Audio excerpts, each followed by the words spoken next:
नमस्कार। सुनिए जरा, मैं आपका स्वागत है। मेरा नाम है रोहित दुबे और मैं आपको सुनाने जा रहा हूँ श्रीलाल शुक्ल द्वारा लिखी रात दरबारी का 19वां अध्याय। जनवरी आधी से ज्यादा बीत चुकी थी, जिसके बाद फरवरी आनी थी, जिसमें गांव सभा के चुनाव होने थे। और उसके बाद मार्च का महीना था, जिसमें हाई स्कूल और इंटरमीडिएट की परीक्षाएं शुरू होनी थी।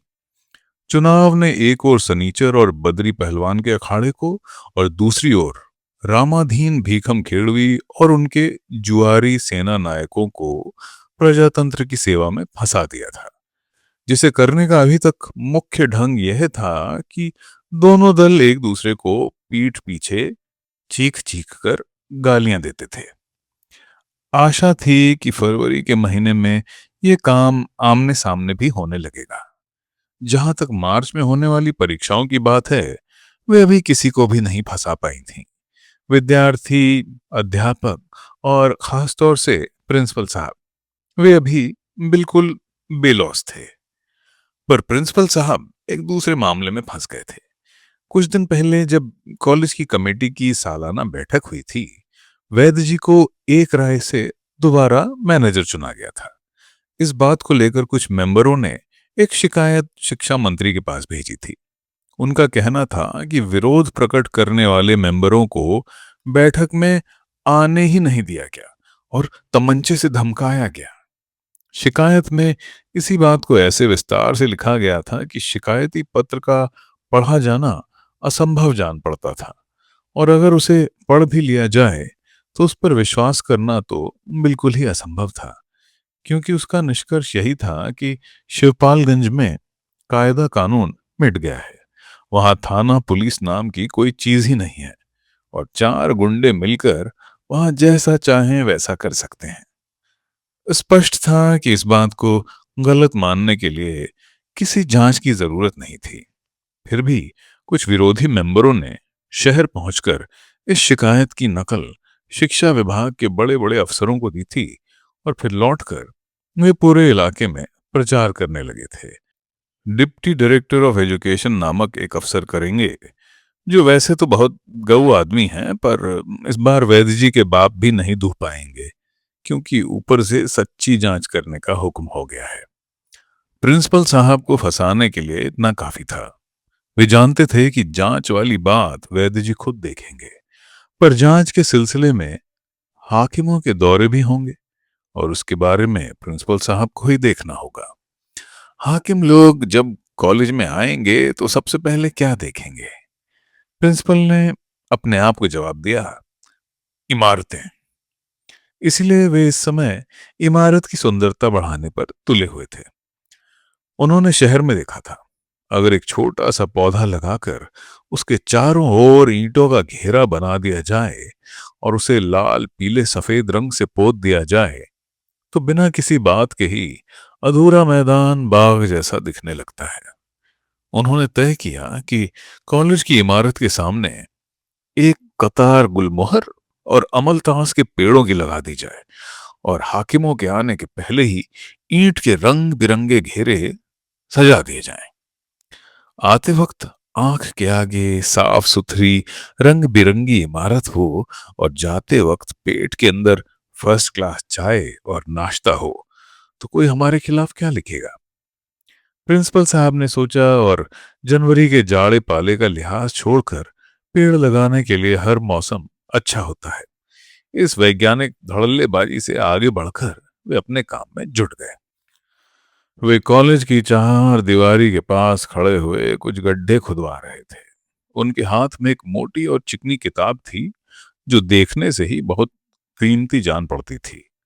वे अपनी कामकाज वाली पोशाक, यानी बिना मोजे के जूतों और हाफ पैंट में, देखने वाले चाहे जैसा समझे, अपने को निहायत चुस्त और चालाक समझते हुए खड़े थे।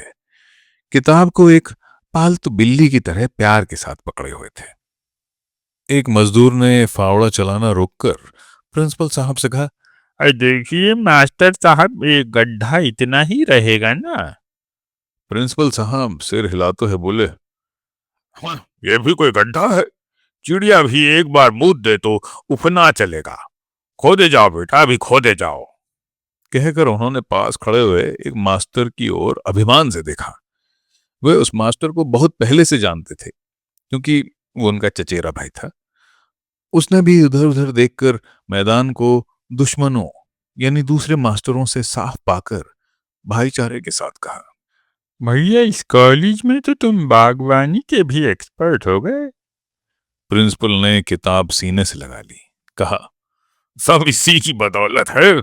पर साले ने बड़ी कड़ी अंग्रेजी लिखी है। समझने में दिमाग मामूली हो तो चक्कर घिन्नी खा जाएगा। चचेरा भाई बोला, आप तो लोहे के बने हैं। कॉलेज का इतना इतना काम पॉलिटिक्स ही में सर भरना जाता होगा। उसके ऊपर आप किताब भी पढ़ लेते हैं। अपने साथ तो ये है कि कोई 10 जूते मार ले पर पढ़ने को ना कहे जी घिन्ना आ गया है किताबों से।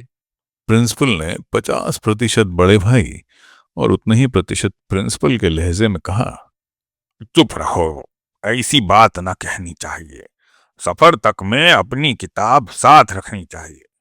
नहीं तो अकेले कोट पैंट से क्या होता है, उसी से कोई तुम्हें मास्टर थोड़ी कहेगा। कोट पैंट तो कुंजड़े भी पहन सकते हैं। भाई ने कहा, आप ठीक कहते हैं, मैं बात काटता नहीं हूँ, पर हम में और कुंजड़ों में अब फर्क ही क्या। ये साली टेक्स्ट बुकें समझ लीजिए सड़े गले फल ही हैं। लौंडों के पेट में इन्हीं को भरते रहते हैं। कोई हजम करता है, कोई कैं करता है। प्रिंसिपल हंसने लगे। बोले, बात जरा ऊंची खींच दी तुमने। समझदार की मौत है। कहकर वे एक गड्ढे की ओर झांकने लगे, जैसे समझदार के मर जाने पर उसे वे वहीं दफन करेंगे। तभी खन्ना मास्टर लपलपाते हुए वहां आ पहुंचे और प्रिंसिपल को एक कागज पकड़कर बोले, ये लीजिए। प्रिंसिपल ने चचेरे भाई की ओर मदद के लिए देखा। फिर गड्ढे के पास खड़े खड़े वे एकदम तन गए और अफसर हो गए।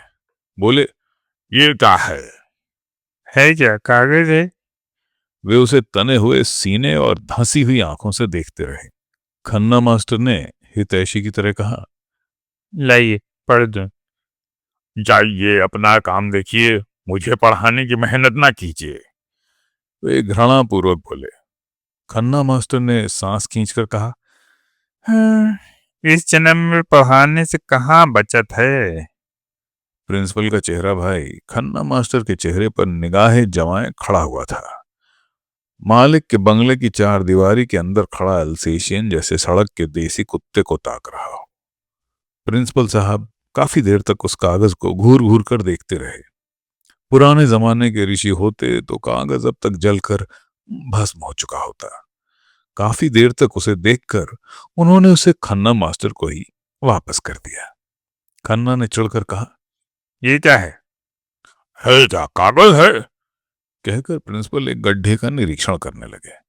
खन्ना मास्टर ने होंठ दबाए, आवाज संभाल कर बोले, जो भी हो, लिखित प्रार्थना पत्र पर आपको लिखित आदेश देना होगा। प्रिंसिपल एक मजदूर से बात करने लगे थे। कह रहे थे, ठीक है, अब बंद करो। अबे गड्ढा खुद रहा है, गड्ढा, कुआं नहीं खुद रहा है, काफी है। खन्ना मास्टर थोड़ी देर गुमसुम रहे, फिर बोले, मुझे 4 दिन के लिए बाहर जाना है, छुट्टी चाहिए। आपको लिखकर हुक्म देना पड़ेगा। प्रिंसिपल साहब पंजों के बल गड्ढे की गीली मिट्टी पर अनायास बैठ गए, ताकि देखने वाले देख लें कि कॉलेज के हित में वे नाली तक में लौटने में संकोच नहीं करते और मजदूरों को गड्ढे की मेड़ के बारे में विस्तार पूर्वक आदेश देने लगे। खन्ना मास्टर की बात अब पार्श्व संगीत की हैसियत से ऊपर उभरी। वे ही पंजे के बल गड्ढे के दूसरे किनारे पर जाकर बैठ गए। बोले, मेरी बात का जवाब दे दीजिए, उसके बाद गड्ढे में कूदिएगा। प्रिंसिपल ने इतनी देर बाद उन्हें सीधे साधे देखा। कहा, गड्ढे में कूदूंगा तो जरूर, पर पहले तुमको ढकेल कर तब ऊपर से कूदूंगा। समझ गए खन्ना मास्टर? कहकर उन्होंने अपने चचेरे भाई की तरफ देखा। चचेरे भाई ने एकदम से विनम्र मातहत आवाज में कहा, मैं जरा जाकर ये चपरासियों को बुलाए लाता। लगता है कि झगड़े का अंदेशा है। पर प्रिंसिपल साहब, मेरी प्रार्थना है कि तब तक आप कुछ न कहिएगा। अरे मैं क्या कहूंगा भैया, मैं तो सब चुपचाप सहता चला जाता हूँ। जिस दिन इनका घड़ा फट जाएगा अपने आप भक से फूटेगा।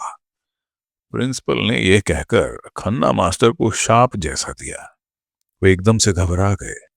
उन्हें डर लगा कि प्रिंसिपल चिल्लाकर कहीं ये ना कह बैठे कि खन्ना उन्हें मार रहा है, कहीं मुकदमे में न फंस जाएं। वे चुपचाप गड्ढे के पास से उठकर दूर खड़े हुए एक दूसरे मास्टर के पास चले गए और जोर से, ताकि सारी दुनिया सुन ले, बोले, धमकी मत दीजिएगा मास्टर साहब, नवाबी का जमाना नहीं है। इतनी आसानी से खन्ना की जान नहीं निकलेगी। आपको बता देता हूँ, मेरी देह पर हाथ लगाया तो खून हो जाएगा, खून। कह देता हूँ। हाँ। खन्ना चीखना नहीं चाहते थे, पर फैल मचाने की सोचते सोचते वे सचमुच ही फैल मचाने लगे। कुछ मास्टर उनके आसपास आकर खड़े हो गए। अचानक वे फिर चीखे, मारिए, मारिए ना मुझको, मारिए। बुलाइए चपरासियों को, उन्हीं के हाथों बेइज्जत कराइए। रुके क्यों हैं? तमाशा हो रहा है। इस सही बात को समझते ही दोनों गुटों के कई मास्टर मौके पर पहुंच गए। लड़के अभी काफी संख्या में नहीं आए थे। जो आए भी थे, उन्हें चपरासियों ने डांटकर दूर भगा दिया। वे बरामदे में खड़े खड़े पूरी कार्रवाई देखते रहे। मौके पर यह तमाशा सिर्फ वयस्कों के लिए रह गया। प्रिंसिपल साहब इस बगटुट प्रदर्शन पर पहले तो घबराए, फिर अपने गुस्से पर लगाम लगाकर खन्ना मास्टर के पास पहुंचे। उन्होंने उनके हाथ से छुट्टी की दरख्वास्त खींच ली और ठंडे सुरों में कहा, चिल्लाओ नहीं खन्ना मास्टर, तुमको धोखा हो गया है। लाओ तुम्हारी दरख्वास्त पर हुक्म लिख दूं। इशारा पाते ही उनके चचेरे भाई ने उनके हाथ में एक फाउंटेन पेन पकड़ा दी। बागवानी की किताब पर दरख्वास्त टिकाकर वे उस पर कुछ लिखने लगे। लिखते लिखते बोले, हम लोगों की सिद्धांत की लड़ाई है, उसमें मारपीट का क्या सवाल। शांति से काम लेना चाहिए भाई। खन्ना मास्टर खुद अपने तमाशे से तंग हो रहे थे। कहने लगे, पहले इस कागज पर हुक्म कीजिए, तब दूसरी बात होगी। वही कर रहा हूं। वे मुस्कुराकर बोले। लो। कई शब्दों पर उन्होंने गुणा का निशान बनाकर काट दिया था। कुछ के ऊपर गोल दायरा बना दिया था। अंत में उन्होंने उस पर अंग्रेजी में लिखा, खारिज। इसके पहले कि खन्ना मास्टर कुछ बोल सकें, उन्होंने दरख्वास्त उनके हाथ में पकड़ाते हुए कहा, स्पेलिंग बहुत कमजोर है। हॉलीडे में यल के बाद वाई लिख दिया है। खन्ना में पता नहीं है कि के कैपिटल लिखा है या स्मॉल। इस सब का ध्यान रखना चाहिए। थोड़ी देर सन्न रहकर खन्ना मास्टर ने गेंडे की तरह मुंह फाड़कर आवाज निकाली, निकालना अब कॉलेज के बाहर, वहीं सारी स्पेलिंग याद करा दूंगा तुम्हें। फिर संग्राम शुरू हो गया। यह सवेरे की बात है। दोपहर तक थाने पर दोनों पक्षों की ओर से रिपोर्ट भी लिखा दी गई। उनसे प्रकट होता था कि मास्टरों ने दंगा किया था और एक दूसरे की हत्या करनी चाहिए थी। यह देखते हुए कि उन्हें हत्या करने से रोकने वाला कोई न था, वह बात साफ नहीं हो रही थी कि उन्होंने फिर सचमुच ही अपने दुश्मनों की हत्या क्यों नहीं की। पुलिस ने इसी नुक्ते को पकड़कर उल्टी तरफ से मामले की जांच शुरू कर दी। उसी दिन दोपहर को वैद्य जी की बैठक में इस घटना पर विचार विमर्श हुआ। वहां सामान्य नागरिकों की मुख्य प्रतिक्रिया यही रही कि घटना को कुछ और महत्वपूर्ण होना चाहिए था। यानी अपने किसी साथी की हड्डी नहीं टूटी तो कोई हर्ज नहीं, कम से कम इतनी चोट तो लगनी ही चाहिए थी कि खून निकल आता। उससे दुश्मनों के खिलाफ और भी अच्छा मुकदमा बन सकता था। सनीचर ने यह सोचकर कि गांव प्रधान बनने के पहले नेतागिरी का एक काम और कर लिया जाए, बिना किसी फीस के अपनी सेवाएं अर्पित कर दी और कहा कि प्रिंसिपल साहब चाहें तो मैं उनके हाथ में बर्छी भोंक कर खून निकाल सकता हूं। अभी कुछ बिगड़ा नहीं है, ये भी खन्ना के नाम लिख जाएगा। छोटे पहलवान ने उसे दुत्कार कर चुप कर दिया। उस दोपहर रंगनाथ और रूपन बाबू सारी बातें चुपचाप सुनते रहे और कुछ भी नहीं बोले, जो कि शिवपालगंज में बेवकूफी की अलामत थी। पर वास्तव में वे भीतर ही भीतर प्रिंसिपल पर जलते भुनते रहे। और बहुत बाद में रूपन बाबू ने बाहर आकर कहा कि ये साला पिताजी को अभी कचहरी के रास्ते पर लिए जा रहा है और बाद में उन्हें जेल में ले जाकर छोड़ेगा। उस दोपहर वैद्य जी प्रिंसिपल की जबानी खन्ना मास्टर की कहानी गंभीरता पूर्वक सुनते रहे और पूरी बात सुनकर उन्होंने एक ऐसी बात कही जिसका इस मामले से कोई संबंध न था। बात बड़ी सात्विक थी और आदमी को एकदम निरोग बना देती थी। उन्होंने कहा, जिला विद्यालय निरीक्षक का धर्म देखकर मैं तो दंग रह गया। गत मंगलवार शहर गया था, देखा एक व्यक्ति हनुमान जी के मंदिर में पृथ्वी पर साष्टांग लेट रहा है। वो उठा तो मैं अवाक रह गया। ये हमारे विद्यालय निरीक्षक जी थे। आंखों से उनकी जो है सो प्रेमाश्रु टपक रहे थे।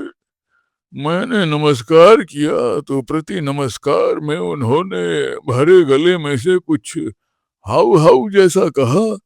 फिर आंखें मूंद ली। भैंस का उत्तम घृत लिए जाइएगा 4-6 सेर। ऐसा धार्मिक आदमी वनस्पति खा खा कर अपना धर्म नष्ट कर रहा है। समय की लीला है। एक पुराने श्लोक में भूगोल की एक बात समझाई गई है कि सूर्य दिशा के अधीन होकर नहीं उगता, वो जिधर ही उदित होता है वही पूर्व दिशा हो जाती है।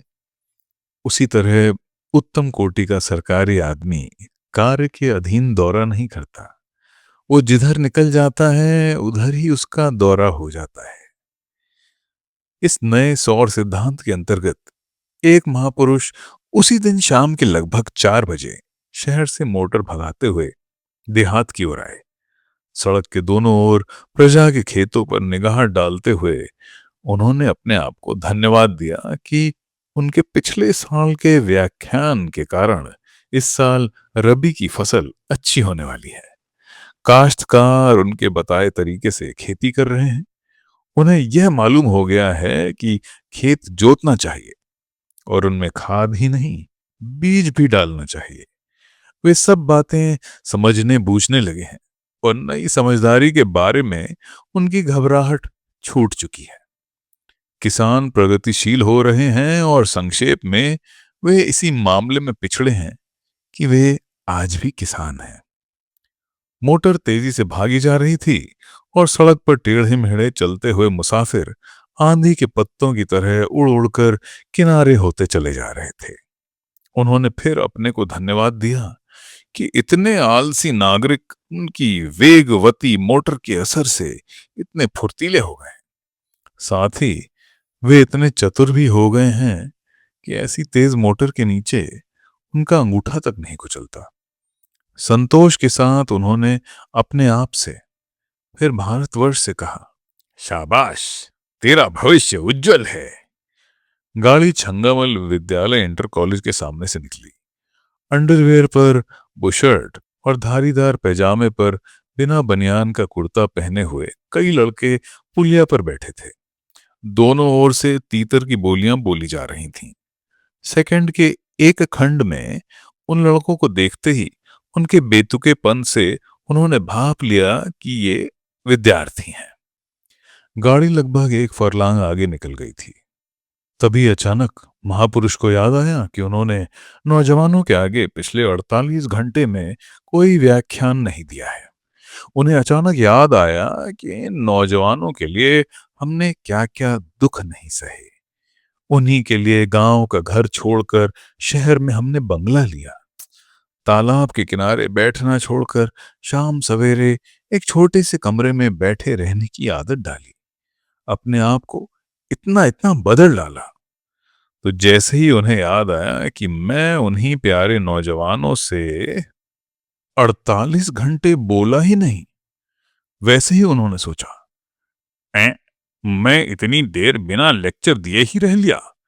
मेरे मन में इतने इतने ऊंचे विचार उठे, पर मैं स्वार्थी की तरह अपने आप में उन्हें समेटे रहा।